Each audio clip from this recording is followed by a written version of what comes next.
want to admit that he's proud of being a corporate rapper. That is what Drake is, G. Yeah, he makes music. Success. Yeah, he does a good job at it, G. He's been doing it for 15 fucking years. Yes, and we giving you it's a fantastic And the job. outcome part is, before all of that, Literally. he used to do his own shit. He was mixtape king on MySpace. Yeah, but then he decided to go and do other shit. He was trying to sound like a Houston artist when he first came out. I get it, because he was being accepted from Bum B and all them, and UGK and them and shit, in Houston and shit, and New Orleans, and so he was sounding like a Southern rapper. He was trying to sound like Lil Wayne a little bit, and Thank Me Later. You know, they with that silence. You know, that's that part where he be like, you remember how he used to drag vowels in his rap? Yes. You know, you love it when I be not silenced.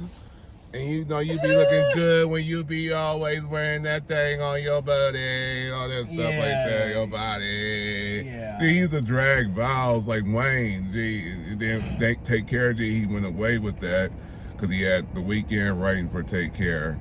And think about that. We going back to like 2011, G. Yeah. And then Take Care, years. So that's when he started working with other people, and then he met Quentin Miller. Quentin Miller wrote him Started From the Bottom, G. Quentin Miller was writing for him, G, before he got exposed with that in 2015. That was like 2013, 2012, G.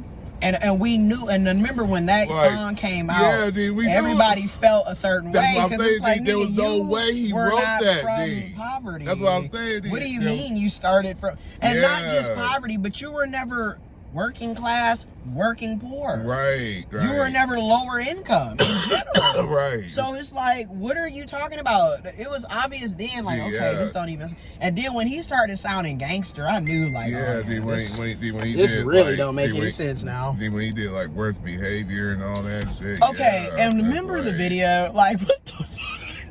Yeah, dude. Worst behavior. Nothing was Motherfuckers the same. never loved us. And it's like, nothing was the same when he started. You don't even want to claim that you're black half the time. Like, what?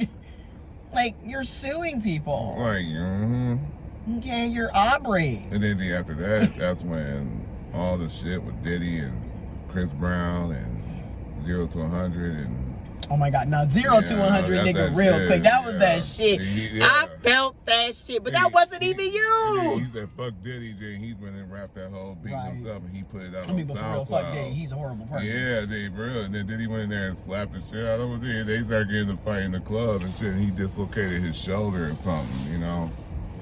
Drake got, it's just a lot. Yeah. And then if you're reading this, D came, and then, again, that's a whole different. Drake Miller, thought he was gangster. Like from the beginning, D. Rolling like, through the 6 with my wolves. That wasn't even him, D. That was all Quentin Miller. It was like, damn.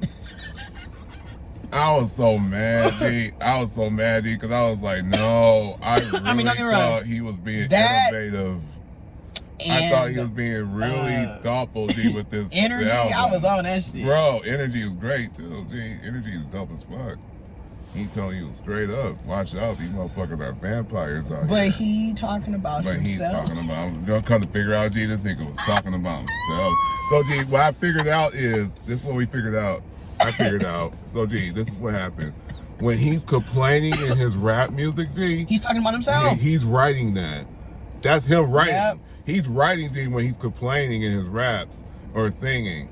But then, G, like, when it's like, when he's rapping like some some weird, like, I know it, I'm running through the 6 of my woes or mob ties. Because, like, he's not writing that, G. Where did Started from Rolling the bottom, Through now we the 6 here. come from? And then woes.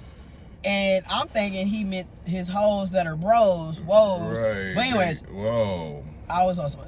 Whoa, G, I didn't think that. Whoa. But then I'm like, all these years, we ain't never hear nobody talk about Toronto as the 6. The 6. G, he started calling himself the 6th God, but because there's a certain street called the 6. G, that doesn't mean, G. It's like, no, it's it meant zone 6. And where what is Quentin it? Down Abbottson Road or something? Atlanta, G, and where Quentin Miller is from. Zone 6. Yeah. So that's why I'm sitting up here like, so when the hell did Toronto become the 6? He just made that shit up, and he ran with it as a slogan, G. And then rolling through the 6 with my wolves.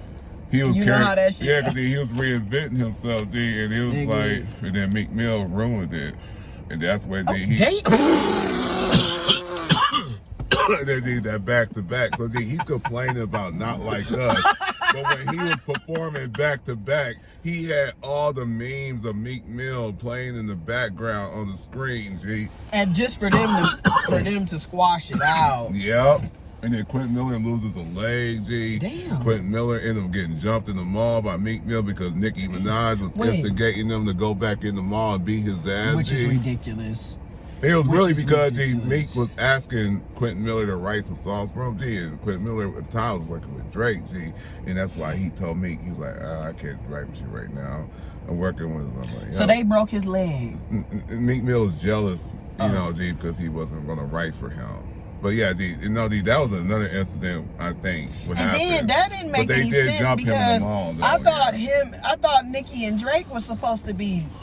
Well, G, at that time when she was dating Meek, G, and Drake saying to him, G, is that your world tour or your girls tour? Is that your tour or your girls tour? I remember when that shit. Remember, G, Drake really smoked him on that song. He did, G. And anything that Meek Mill threw at him was crazy. Then G, Drake just turned around and stole Dram's song and just created Hotline Bling. Yeah. He stole Dram, Sha Slide. And then, G, that's when I remember the first time I heard this, G, it was from Earl Sweatshirt. Earl Sweatshirt came out and said basically Drake is a culture vulture. Yeah, go ahead, G. Yeah. He steals people's shit. I mean, and the thing is he talented? I mean, that could be up for debates at this point because if everything you're doing is somebody else writing, somebody else's style. Right. Like, you're talented in being a thief, but I mean, no, but he got his talent. He got his shit. But yeah.